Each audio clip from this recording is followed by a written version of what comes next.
ਪੰਜਾਬ ਮਤਲਬ ਪੰਜ ਦਰਿਆਵਾਂ ਦਾ ਦੇਸ਼। ਇਹ ਮੰਨਿਆ ਜਾਂਦਾ ਹੈ ਕਿ ਪੰਜਾਬ ਸ਼ਬਦ ਦਾ ਪਹਿਲਾ ਜ਼ਿਕਰ ਇਬਨ ਬਤੂਤਾ ਦੀਆਂ 14ਵੀਂ ਸਦੀ ਦੀਆਂ ਲਿਖਤਾਂ ਵਿੱਚ ਆਉਂਦਾ ਹੈ। ਹਾਲਾਂਕਿ ਇਸ ਖਿੱਤੇ ਦਾ ਇਤਿਹਾਸ 3000 ਸਾਲਾਂ ਤੋਂ ਵੀ ਪੁਰਾਣਾ ਹੈ। ਸਿੰਧੂ ਘਾਟੀ ਦੇ ਸਮੇਂ ਦੇ ਕੁਝ ਸ਼ਹਿਰ ਜਿਵੇਂ ਰੋਪੜ, ਫਤਿਹਾਬਾਦ ਜ਼ਿਲ੍ਹੇ ਦਾ ਬਣਾਵਾਲੀ ਅੱਜ ਵੀ ਮੌਜੂਦ ਹਨ, ਜਦ ਕਿ ਵੈਦਿਕ ਕਾਲ ਤਾਂ ਪੰਜਾਬ ਦੇ ਨਾਇਕਾਵਾਂ ਦੇ ਯੋਗਦਾਨ ਨਾਲ ਭਰਿਆ ਪਿਆ ਹੈ। ਤਕਰੀਬਨ 1500 ਤੋਂ 1200 ਈਸਾ ਪੂਰਵ ਪੰਜਾਬ ਵਿੱਚ ਹੀ ਸਭ ਤੋਂ ਪਹਿਲੇ ਗ੍ਰੰਥ ਰਿਗਵੇਦ ਦੀ ਰਚਨਾ ਹੋਈ। ਉਸ ਤੋਂ ਬਾਅਦ ਮਹਾਜਨਪਦ ਦੇ ਸਮੇਂ ਦੌਰਾਨ ਪੰਜਾਬ ਵਿੱਚ ਹੀ ਕਕਈਆ, ਤ੍ਰਿਗਰਤ, ਸ਼ੀਬੀ, ਯੋਧੇ ਗਣਤੰਤਰ, ਮਦਰ, ਤਕਸ਼ੀਲਾ, ਇੰਦਰਪ੍ਰਸਥ ਮਹਾਜਨਪਦ ਆਉਂਦੇ ਸਨ ਅਤੇ ਇਹਨਾਂ ਦਾ ਜ਼ਿਕਰ ਰਾਮਾਇਣ, ਮਹਾਭਾਰਤ ਸਮੇਤ ਇਤਿਹਾਸਕਾਰ ਕਨਿੰਗਮ, ਰੋਮੀਲਾ ਥਾਪਰ ਦੀਆਂ ਕਿਤਾਬਾਂ ਅਤੇ ਲੇਖਾਂ ਵਿੱਚ ਵੀ ਆਉਂਦਾ ਹੈ। ਇਤਿਹਾਸਕਾਰ ਇਸ ਗੱਲ ਨੂੰ ਮੰਨਦੇ ਹਨ ਕਿ ਭਾਵੇਂ ਰਾਮਾਇਣ ਦੇ ਸੈਂਕੜੇ ਪ੍ਰਤਿਰੂਪ ਹਨ, ਪਰ ਰਿਸ਼ੀ ਵਾਲਮੀਕੀ ਨੇ ਰਾਮਾਇਣ ਦੀ ਰਚਨਾ ਰਾਮ ਤੀਰਥ ਨਾਮ ਦੇ ਪਿੰਡ 'ਚ ਕੀਤੀ ਸੀ, ਜੋ ਅੱਜ ਅੰਮ੍ਰਿਤਸਰ ਤੋਂ 9 ਕਿਲੋਮੀਟਰ ਉੱਤਰ ਦਿਸ਼ਾ ਵਿੱਚ ਹੈ। ਕਈ ਵੇਰਵਿਆਂ ਅਨੁਸਾਰ ਮਰਿਆਦਾ ਪੁਰਸ਼ੋਤਮ ਸ਼੍ਰੀ ਰਾਮ ਜੀ ਦੀ ਸੌਤੇਲੀ ਮਾਤਾ ਕਕਈਆ ਮਹਾਜਨਪਦ ਤੋਂ ਸੀ, ਜੋ ਚੇਲਮ ਤੇ ਚਿਨਾਬ ਨਦੀ ਦੇ ਵਿਚਕਾਰ ਪੈਂਦੇ ਝੱਜ ਦੁਆਬ ਤੋਂ ਸੀ, ਜਿਸ ਦੀ ਤਸਦੀਕ ਅੰਗਰੇਜ਼ ਇਤਿਹਾਸਕਾਰ ਅਲੈਗਜ਼ੈਂਡਰ ਕਨਿੰਗਮ ਵੀ ਕਰਦਾ ਹੈ। ਇਹ ਵੀ ਮੰਨਿਆ ਜਾਂਦਾ ਹੈ ਕਿ ਅੱਜ ਦੇ ਰਾਵਲਪਿੰਡੀ ਸ਼ਹਿਰ ਦੇ ਨੇੜੇ ਰਹੀ ਤਕਸ਼ੀਲਾ ਯੂਨੀਵਰਸਿਟੀ ਦੀ ਸਥਾਪਨਾ ਵੀ ਰਾਣੀ ਕਕਈ ਦੇ ਪੁੱਤਰ ਰਾਜਾ ਭਰਤ ਨੇ ਕੀਤੀ ਸੀ। ਤਕਸ਼ੀਲਾ ਦੀ ਗਿਣਤੀ ਦੁਨੀਆ ਦੀਆਂ ਸਭ ਤੋਂ ਪੁਰਾਣੀਆਂ ਅਤੇ ਵੱਡੀਆਂ ਯੂਨੀਵਰਸਿਟੀਆਂ 'ਚ ਕੀਤੀ ਜਾਂਦੀ ਹੈ। ਇਤਿਹਾਸ ਦੇ ਕਈ ਸਰੋਤਾਂ ਮੁਤਾਬਕ ਮਰਿਆਦਾ ਪੁਰਸ਼ੋਤਮ ਸ਼੍ਰੀ ਰਾਮ ਜੀ ਦੇ ਵੱਡੇ ਸਪੁੱਤਰ ਲਵ ਨੇ ਲਾਹੌਰ ਅਤੇ ਛੋਟੇ ਸਪੁੱਤਰ ਕੁਸ਼ ਨੇ ਕਸੂਰ ਸ਼ਹਿਰ ਬਸਾਇਆ ਸੀ। ਲਾਹੌਰ ਕਿਲੇ ਵਿੱਚ ਲੋਹ ਦਾ ਮੰਦਿਰ ਅੱਜ ਵੀ ਮੌਜੂਦ ਹੈ ਅਤੇ ਕਈ ਇਤਿਹਾਸਕਾਰ ਇਸ ਗੱਲ ਦੀ ਤਸਦੀਕ ਵੀ ਕਰਦੇ ਹਨ ਕਿ ਰਾਜਾ ਲੋਹ ਨੇ ਹੀ ਲਾਹੌਰ ਸ਼ਹਿਰ ਬੰਨਿਆ ਸੀ। ਝੱਜ ਦੁਆਬ ਤੋਂ ਹੇਠਾਂ ਹੈ ਰਚਨਾ ਦੁਆਬ ਦਾ ਇਲਾਕਾ, ਮਤਲਬ ਰਾਵੀ ਅਤੇ ਚਿਨਾਬ ਦਰਿਆ ਦੇ ਵਿਚਕਾਰਲੇ ਖਿੱਤੇ ਵਿੱਚ ਮਾਦਰ ਮਹਾਜਨਪਦ, ਅਤੇ ਇਸ ਦਾ ਜ਼ਿਕਰ ਸਿੱਖ ਪੰਥ ਦੇ 10ਵੇਂ ਗੁਰੂ ਸ਼੍ਰੀ ਗੁਰੂ ਗੋਬਿੰਦ ਸਿੰਘ ਜੀ ਨੇ ਵੀ ਬਚਿੱਤਰ ਨਾਟਕ ਵਿੱਚ ਕੀਤਾ ਹੈ। ਮਾਦਰ ਮਹਾਜਨਪਦ ਦੀ ਰਾਜਧਾਨੀ ਸੰਗਾਲਾ ਸੀ, ਜੋ ਅੱਜ ਦੇ ਸਮੇਂ 'ਚ ਸਿਆਲਕੋਟ ਸ਼ਹਿਰ ਹੈ। ਅੱਜ ਦੇ ਇਲਾਕਿਆਂ ਮੁਤਾਬਿਕ ਸਿਆਲਕੋਟ, ਗੁਜਰਾਂਵਾਲਾ, ਜੰਮੂ, ਲੈਲਪੁਰ, ਝੰਗ ਮਾਦਰ ਮਹਾਜਨਪਦ ਦੇ ਹਿੱਸੇ ਸਨ ਅਤੇ ਇਹ ਇਲਾਕਾ ਆਪਣੇ ਚੰਗੀ ਨਸਲ ਦੇ ਘੋੜਿਆਂ ਲਈ ਬਹੁਤ ਮਸ਼ਹੂਰ ਸੀ।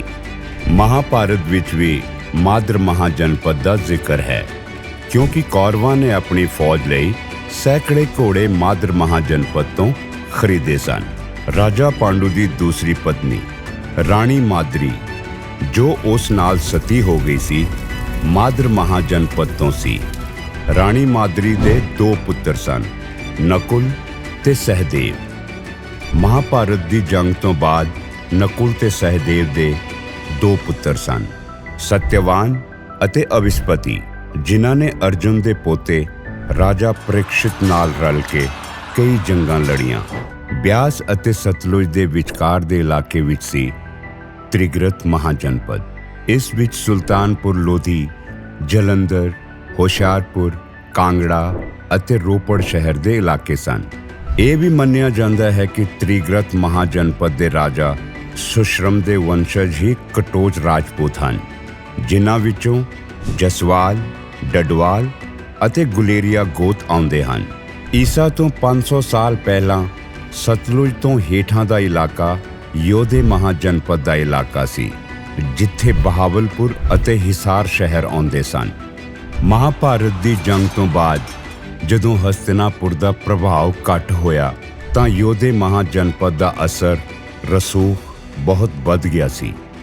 ਇਸ ਤੋਂ ਬਾਅਦ ਤਕਰੀਬਨ 326 ਈਸਾ ਪੂਰਵ ਹਮਲਾ ਕਰਦਾ ਹੈ ਮੈਸੇਡੋਨੀਆ ਦਾ ਰਾਜਾ ਸਿਕੰਦਰ ਆਜ਼ਮ। ਦੁਨੀਆ ਤੇ ਕਬਜ਼ਾ ਕਰਨ ਦੇ ਇਰਾਦੇ ਨਾਲ ਅੱਗੇ ਵਧ ਰਹੇ ਸਿਕੰਦਰ ਦੀਆਂ ਨਾਸਾਂ ਵੀ ਪੰਜਾਬ ਦੇ ਸਪੂਤ ਪੋਰਸ ਨੇ ਹੀ ਭੰਨੀਆਂ ਸਨ। ਪੋਰਸ ਵੀ ਝੱਜ ਦੁਆਬ ਦਾ ਹੀ ਰਾਜਾ ਸੀ ਅਤੇ ਉਸ ਦੀ ਹੁਕੂਮਤ ਹੇਠ ਉਸ ਸਮੇਂ ਤਕਰੀਬਨ 300 ਛੋਟੇ ਵੱਡੇ ਪਿੰਡ ਅਤੇ ਸ਼ਹਿਰ ਸਨ। ਇਸ ਤੋਂ ਬਾਅਦ ਪੰਜਾਬ ਤੇ ਚੰਦਰਗੁਪਤ ਮੌਰਿਆ ਤੇ ਗੁਪਤ ਵੰਸ਼ ਨੇ ਰਾਜ ਕੀਤਾ। ਭਾਸ਼ਾ ਵਿਗਿਆਨੀ ਅਤੇ ਸੰਸਕ੍ਰਿਤ ਦੀ ਮਾਹਿਰ ਰਿਸ਼ੀ ਪਾਣਿਨੀ ਦਾ ਜਨਮ ਵੀ ਪੰਜਾਬ 'ਚ ਹੋਇਆ ਅਤੇ ਉਸ ਨੇ ਪੇਸ਼ਾਵਰ ਅਤੇ ਤਕਸ਼ਿਲਾ ਦੇ ਨੇੜਲੇ ਇਲਾਕਿਆਂ 'ਚ ਰਹਿ ਕੇ ਕੰਮ ਕੀਤਾ। ਇਸ ਤੋਂ ਇਲਾਵਾ ਆਯੁਰਵੇਦ ਦੇ ਵੱਡੇ ਸਾਧਕ ਅਤੇ ਵੈਦ ਚਰਕ ਵੀ ਪੰਜਾਬੀ ਸਨ, ਜਿਸ ਨੇ ਰਾਵਲਪਿੰਡੀ ਅਤੇ ਕਸ਼ਮੀਰ ਦੇ ਇਲਾਕਿਆਂ 'ਚ ਰਹਿੰਦੇ ਹੋਏ ਆਪਣੇ ਖੋਜ ਕਾਰਜ ਅਤੇ ਸਾਧਨਾ ਕੀਤੀ। ਇਸ ਤੋਂ ਬਾਅਦ ਆਉਂਦਾ ਹੈ 6ਵੀਂ ਤੋਂ 9ਵੀਂ ਸਦੀ ਦਾ ਸਮਾਂ, ਜੋ ਮਹੱਤਵਪੂਰਨ ਇਸ ਕਰਕੇ ਵੀ ਹੈ ਕਿਉਂਕਿ ਇਸ ਕਾਲ ਵਿੱਚ ਪੰਜਾਬ ਦੇ ਵੱਡੇ ਖਿੱਤੇ ਤੋਂ ਸਿਆਲਕੋਟ ਇਲਾਕੇ ਦੇ ਅਰੋੜਾ ਖੱਤਰੀ ਭਾਈਚਾਰੇ 'ਚੋਂ ਆਉਣ ਵਾਲੇ ਟਾਂਕ ਰਾਜਵੰਸ਼ ਦਾ ਰਾਜ ਸੀ। ਇਹਨਾਂ ਬਾਰੇ ਜਾਣਕਾਰੀ ਚੀਨੀ ਯਾਤਰੀ ਹਿਊਨ ਸਾਂਗ ਅਤੇ ਮੁਹੰਮਦ ਬਿਨ ਕਾਸਿਮ ਵੱਲੋਂ ਲਿਖਵਾਏ ਗਏ ਤਹਿਰੀਕੇ ਹਿੰਦ ਵਾਦ ਸਿੰਧ ਵਿੱਚ ਮਿਲਦੀ ਹੈ। ਅਸਲ ਵਿੱਚ ਅਰਬ ਦੇ ਲੜਾਕੇ ਮੁਹੰਮਦ ਬਿਨ ਕਾਸਿਮ ਨੇ 708 ਤੋਂ 711 ਤੱਕ ਲਗਾਤਾਰ 3 ਸਾਲ ਭਾਰਤ ਤੇ ਹਮਲਾ ਕਰਦਾ ਰਿਹਾ, ਪਰ ਉਹ ਸਿੰਧ ਇਲਾਕੇ ਤੋਂ ਅੱਗੇ ਨਾ ਵਧ ਸਕਿਆ ਕਿਉਂਕਿ ਉਸ ਸਮੇਂ ਕਸ਼ਮੀਰ ਤੇ ਮੁਲਤਾਨ ਤੱਕ ਟਾਂਕ ਰਾਜਵੰਸ਼ ਦਾ ਰਾਜ ਸੀ, ਜੋ ਮੁਹੰਮਦ ਬਿਨ ਕਾਸਿਮ ਨੂੰ ਮੋੜਦਾ ਰਿਹਾ। ਟਾਂਕ ਰਾਜ ਦੀ ਰਾਜਧਾਨੀ ਸਿਆਲਕੋਟ ਸੀ, ਜਿਸ ਦਾ ਉਸ ਸਮੇਂ ਨਾਮ ਸੰਗਾਲ ਸੀ।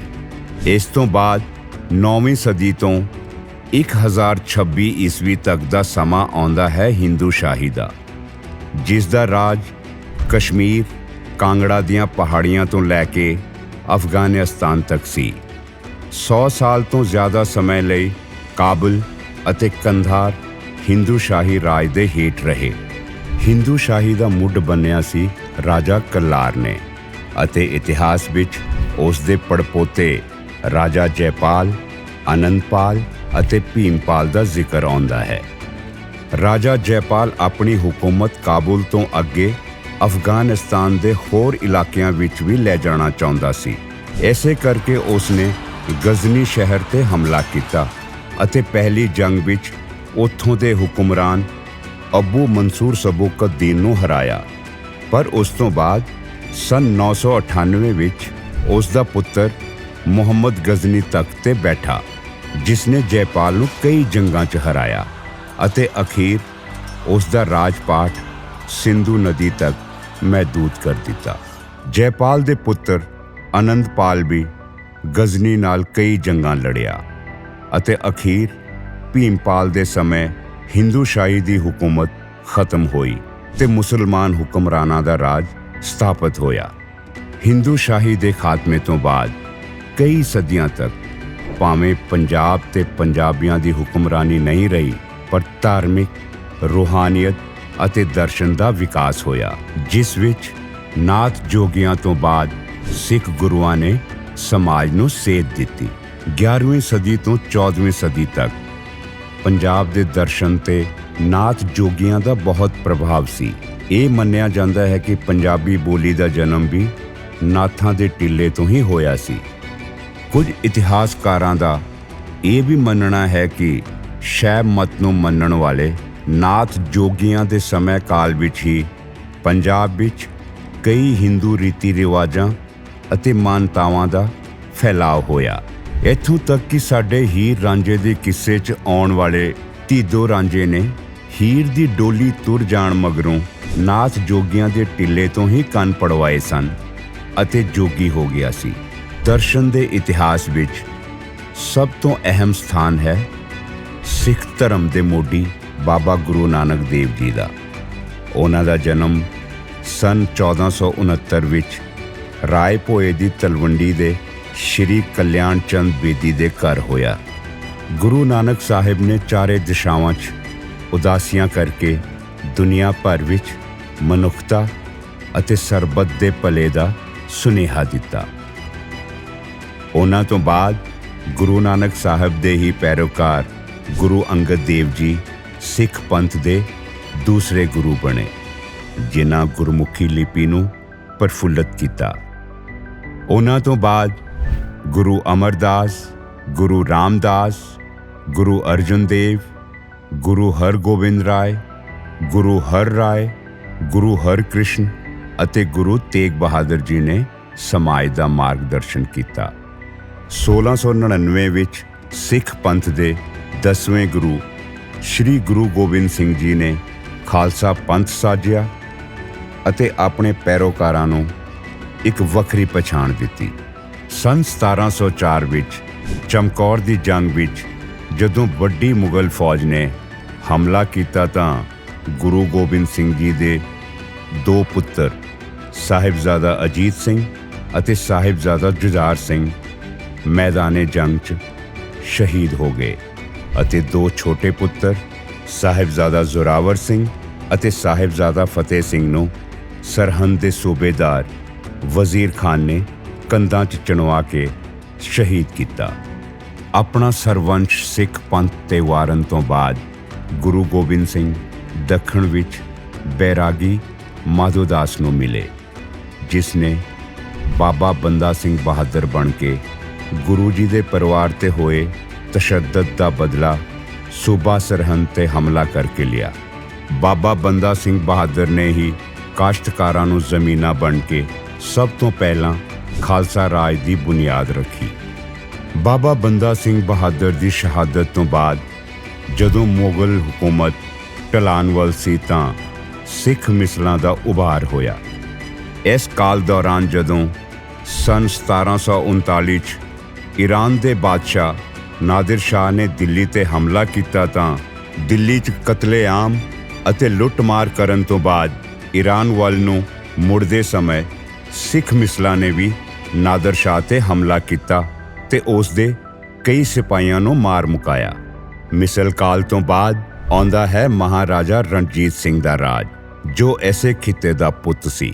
ਉਸ ਸਮੇਂ ਪੰਜਾਬ 'ਚ ਮੁਸਲਮਾਨ ਅਤੇ ਹਿੰਦੂਆਂ ਦੀ ਗਿਣਤੀ ਸਿੱਖਾਂ ਤੋਂ ਵੱਧ ਸੀ, ਪਰ ਮਹਾਰਾਜਾ ਰਣਜੀਤ ਸਿੰਘ ਨੇ ਇੱਕ ਆਲਮੀ ਰਾਜ ਪ੍ਰਬੰਧ ਦਿੱਤਾ। ਮਹਾਰਾਜਾ ਰਣਜੀਤ ਸਿੰਘ ਦੇ ਦਰਬਾਰ ਅਤੇ ਫੌਜ ਵਿੱਚ ਜ਼ਿਆਦਾਤਰ ਅਹੁਦੇਦਾਰ ਹਿੰਦੂ ਹੀ ਸਨ। ਮਹਾਰਾਜਾ ਰਣਜੀਤ ਸਿੰਘ ਦੇ ਮੁੱਢਲੇ ਸਾਲਾਂ 'ਚ ਉਹਨਾਂ ਦੇ ਪ੍ਰਮੁੱਖ ਜਰਨੈਲ ਦੀਵਾਨ ਮੋਹਕਮ ਚੰਦ ਸਨ। ਦੀਵਾਨ ਮੋਹਕਮ ਚੰਦ ਨੂੰ ਮਹਾਰਾਜਾ ਰਣਜੀਤ ਸਿੰਘ ਆਪਣੇ ਪਿਤਾ ਜਿੰਨਾ ਹੀ ਸਨਮਾਨ ਦਿੰਦੇ ਸਨ।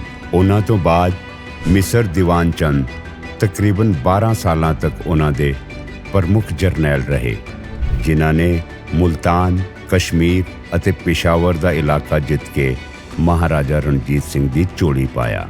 ਉਹਨਾਂ ਤੋਂ ਇਲਾਵਾ ਪੰਡਤ ਬੇਲੀ ਰਾਮ, ਪੰਡਤ ਦੀਨਾਨਾਥ, ਦੀਵਾਨ ਭਵਾਨੀ ਦਾਸ, ਪੰਡਤ ਮਹਾ ਸਿੰਘ ਮੀਰਪੁਰੀ ਅਹਿਮ ਅਹੁਦਿਆਂ ਤੇ ਰਹੇ, ਜਦਕਿ ਦੀਵਾਨ ਸਾਵਨਮਲ ਤਕਰੀਬਨ 25 ਸਾਲ ਮੁਲਤਾਨ ਦੇ ਸੂਬੇਦਾਰ ਰਹੇ।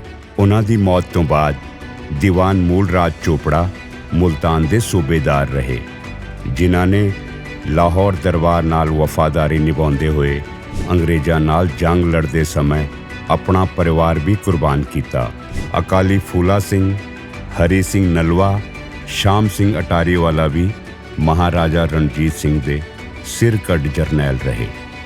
ਮਹਾਰਾਜਾ ਰਣਜੀਤ ਸਿੰਘ ਨੇ ਆਪਣੀ ਫੌਜ ਨੂੰ ਬਿਹਤਰ ਬਣਾਉਣ ਲਈ ਉਸ ਸਮੇਂ ਦੁਨੀਆ ਦੇ ਸਭ ਤੋਂ ਨਾਮਵਰ ਤੇ ਮਸ਼ਹੂਰ ਲੜਾਕਿਆਂ ਤੋਂ ਆਪਣੇ ਫੌਜੀਆਂ ਨੂੰ ਟ੍ਰੇਨਿੰਗ ਦਿਵਾਈ ਅਤੇ ਕੁਝ ਨੂੰ ਤਾਂ ਸਮੇਂ-ਸਮੇਂ ਤੇ ਜਰਨੈਲ ਵੀ ਥਾਪਿਆ, ਜਿਨ੍ਹਾਂ 'ਚ ਫਰਾਂਸ ਦੇ ਜੀਨ ਫਰਾਂਸਿਸ ਅਲਾਰਡ, ਸਕਾਟਲੈਂਡ ਦੇ ਅਲੈਗਜ਼ੈਂਡਰ ਗਾਰਡਨਰ, ਇਟਲੀ ਦੇ ਰੂਬੀਨੋ ਬੈਂਤੂਰਾ ਅਹਿਮ ਸਨ। ਦਰਅਸਲ ਅਲਾਰਡ ਤੇ ਬੈਂਤੂਰਾ ਨੈਪੋਲੀਅਨ ਦੇ ਸੈਨਾਪਤੀ ਸਨ ਅਤੇ ਨੈਪੋਲੀਅਨ ਦੀ ਮੌਤ ਤੋਂ ਬਾਅਦ ਉਹਨਾਂ ਨੇ ਮਹਾਰਾਜਾ ਰਣਜੀਤ ਸਿੰਘ ਦੀ ਫੌਜ ਦੀ ਕਮਾਨ ਸੰਭਾਲੀ। ਸੰਨ 1839 'ਚ 58 ਸਾਲ ਦੀ ਉਮਰ 'ਚ ਲਾਹੌਰ ਵਿਖੇ ਮਹਾਰਾਜਾ ਰਣਜੀਤ ਸਿੰਘ ਦੀ ਮੌਤ ਹੋਈ। ਉਸ ਤੋਂ 10 ਸਾਲ ਬਾਅਦ 1849 ਵਿੱਚ ਅੰਗਰੇਜ਼ਾਂ ਨੇ ਪੰਜਾਬ ਤੇ ਕਬਜ਼ਾ ਕਰ ਲਿਆ, ਜਿਸ ਤੋਂ ਬਾਅਦ ਪੰਜਾਬ ਦੀ ਫਿਜ਼ਾ 'ਚ ਕਈ ਬਦਲਾਅ ਆਏ, ਜਿਸ ਦਾ ਜ਼ਿਕਰ ਅਸੀਂ ਫਿਲਮ ਦੇ ਅਗਲੇ ਭਾਗ 'ਚ ਕਰਾਂਗੇ।